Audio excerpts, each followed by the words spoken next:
Adjusted for purchasing power, China is now the world's largest economy. It's also the world's largest trading nation, importing and exporting more than the United States and the European Union. However, despite its economic growth, China's currency is not the world reserve, and that is something that will limit its economic potential and, perhaps more importantly, its influence. The American dollar has been doing very well recently, and a lot of that is due to the world being in an uncertain economic situation. Fears around inflation and recession are causing individuals and institutions with lots of money to look for safe places to keep their wealth until this whole thing blows over. And where's safer to keep it than in the world's default medium of exchange? Being the world's reserve currency has a lot of advantages beyond just bragging rights, and whether they publicly admit it or not, China would love for their currency to be treated the same way in the global economy, and they are doing their best to try and get it there. So, what does it mean for a currency to be the world reserve? What are the advantages of being the world's reserve currency? Why has the US dollar held this title up until now? What is China doing to try and change that? And could the yuan realistically be a viable replacement? This episode of Economics Explained was brought to you by Morning Brew, a daily newsletter that is delivered directly to your email every morning. Morning Brew publishes a range of fascinating articles that are witty and fun to read. I am a big believer in making good habits as easy to do as possible. You probably already know how important it is to keep up to date with current events, but digging through bloated news sites or watching old school broadcasts for little nuggets of information is just not fun or easy. Morning Brew is right there every morning at the top of your email, and their articles are written perfectly to get to the points that you need to know, all in a way that will keep you reading. The best part is a subscription is totally free, so there's absolutely no risk giving it a try at the link on screen now or in the video description below. The US dollar has obviously not always been the world's reserve currency. It's only existed in its current form since the early 1900s, and it wasn't until the mid-20th century that it effectively took the title from the British pound, which was the world's reserve through the colonial era of global trade.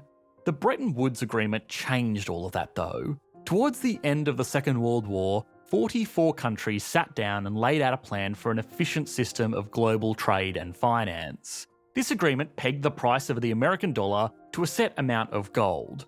The currencies of all other participating nations were then pegged to the dollar. This allowed countries to keep American dollars in reserve instead of physical gold because they knew they could always exchange their dollars for gold at any given time should the need arise.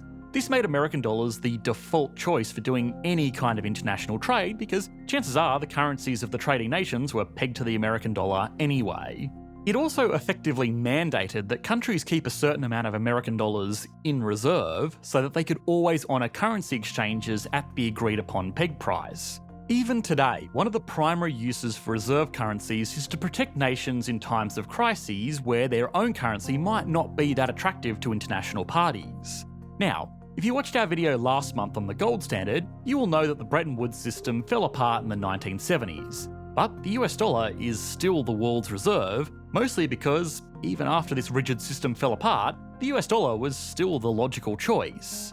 Today, being the world's reserve currency doesn't really mean anything. There is no international organisation or treaty that says the US dollar is what countries must use, and the same was true before Bretton Woods too.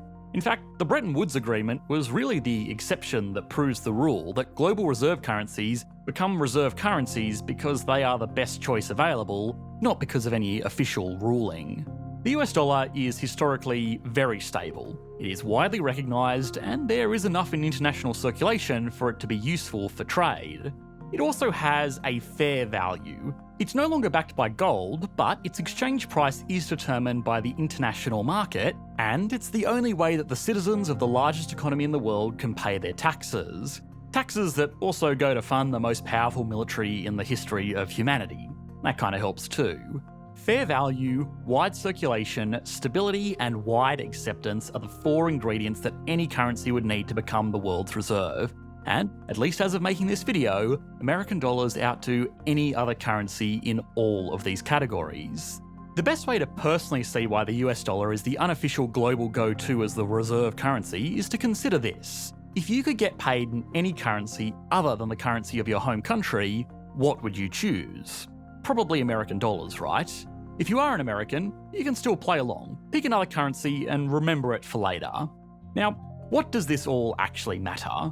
What are the advantages of being the world's reserve? America has been the world's largest economy for 130 years now, so all other things being equal, it just makes sense that if any currency was going to be the world's reserve, it would be America's. But does this give any actual advantages over other economies using other currencies? Well, yes, a lot of advantages actually. The first is that it does away with a lot of the exchange rate risk when doing business internationally. An American company exporting goods for American dollars is not going to run the risk of the currency it receives being worth more or less relative to its domestic currency because American dollars are its domestic currency. Reduced foreign exchange risk also makes America a lot more attractive to international investors. It's no good making 20% returns on your international investment if the value of the currency those investments are denoted in is down 30%. Given the inherent stability that comes with being the world's reserve, this risk is not as apparent, and being the go-to for international investment has some huge advantages. It makes it easier for the government to raise money for starters, and since the federal government's debts are entirely denoted in a currency that they control, there is practically zero default risk on their part. It also makes it much easier for businesses to find investors, which means that those businesses will have more money to put towards creating value in the economy. The US has some of the most productive workers in the world. Not because Americans are particularly well educated or hardworking or even that special, but simply because businesses have more money to put towards tools to make their workers better. Outside of pure economics, having control over the world's reserve also gives the US an unbelievable amount of political power.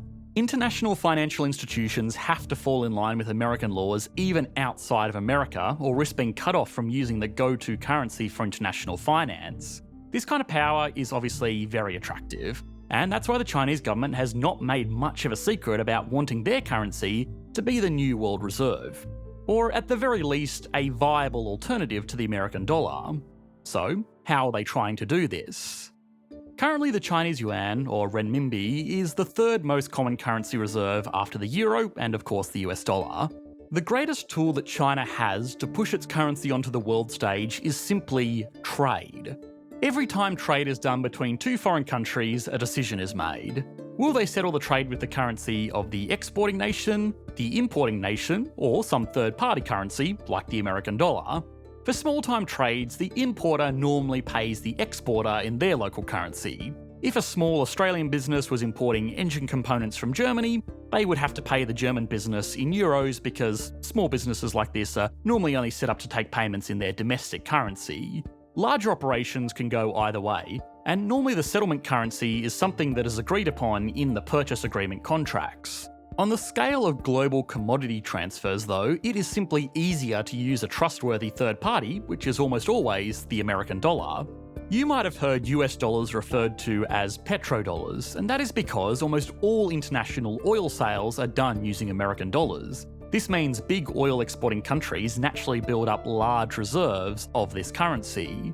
China does a lot of trade. It is by far the largest manufacturer of goods in the world, and it sells those goods to basically everyone. I would almost guarantee that every single person watching this video right now has something within a metre of them that was made in China. To make these products, China also imports a lot of raw materials, fuels, and pieces of machinery. All of these exports and imports present an opportunity for China to request that trade be done using their currency. They are also taking a more direct approach with their neighbours. The Belt and Road Initiative has been a major infrastructure project undertaken by the Chinese government to provide trade infrastructure to developing nations in their region. We've already done an entire video on the pros and cons of this plan, so I don't want to repeat too much here, but a lot of this development has been funded through loans given out by Chinese state banks. Loans that are denoted in Chinese RMB and need to be paid back in Chinese RMB. If sovereign governments have large national debts that they need to pay back in a currency different from their own, they are effectively forced to have some of that currency in reserve, or else they risk defaulting on their loan. The best way to build up these reserves is by trading with China. China's mission to push its currency onto the world stage has also been assisted by the war in Ukraine. Never let a good crisis go to waste, and China surely hasn't. Last month, Brazil, Russia, India, China, and South Africa, the so-called BRICS economies, met up to discuss their ongoing trade relationships, mostly in the context of Western sanctions being placed on Russia. These are all very powerful economies, and trade between them is up 38% this year as they deal more intensely amongst themselves since being cut off from trading with the West.